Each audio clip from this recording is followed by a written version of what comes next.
بسم اللہ الرحمن الرحیم۔ السلام علیکم عزیز طلباء و طالبات، کیسے ہیں آپ سب لوگ؟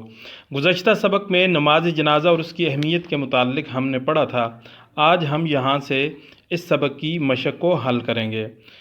مشق کا پہلا سوال، مندرجہ ذیل سوالات کے جوابات تحریر کریں۔ الف، نماز جنازہ سے کیا مراد ہے؟ تو اس کا جواب ہم تلاش کریں گے کہ جب کسی مسلمان کا انتقال ہوتا ہے، یہاں سے لے کے یہاں تک یہ پورا پیراگراف اس کا جواب ہے۔ اس کے بعد دوسرا سوال ہے، نماز جنازہ کی ادائیگی کا طریقہ کیا ہے؟ تو اس کا جواب بہت ہی مختصر ہے اس پیراگراف کے اندر، صفحہ نمبر 21 پر۔ تیسرا سوال ہے نماز جنازہ کی دینی اور معاشرتی اہمیت کیا ہے؟ یہ پورا پیراگراف جو صفحہ نمبر 22 کے اوپر ہے، یہ اس کا جواب ہے۔ سوال نمبر 2، درست جواب پر ٹک کا نشان لگائیں۔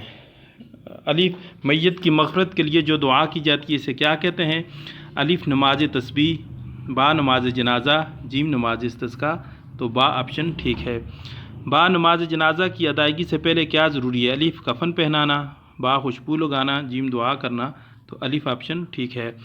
جیم، نماز جنازہ میں میت کہاں رکھی جاتی ہے؟ الف، امام کے سامنے، با، امام کے دائیں طرف، جیم، امام کے بائیں طرف۔ تو الف آپشن ٹھیک ہے۔ دال، نماز جنازہ میں شرکت سے کیا حاصل ہوتا ہے؟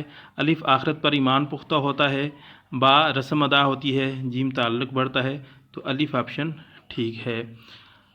اور نمبر 3، خالی جگہیں پر کریں۔ یہ خالی جگہیں آپ نے خود پر کر لینی ہے اور بہت آسان ہے، 4 کل خالی جگہیں ہیں، اور مقصد یہ ہے کہ آپ کو اندازہ ہو جائے کہ نماز جنازہ والا سبق آپ کو کتنا یاد ہے۔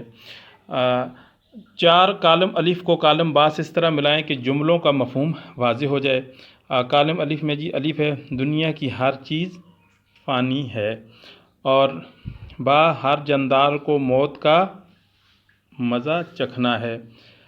جیم، نماز جنازہ میت کے لیے مغفرت کی دعا ہے، اور دال، نماز جنازہ فرض کفایہ ہے۔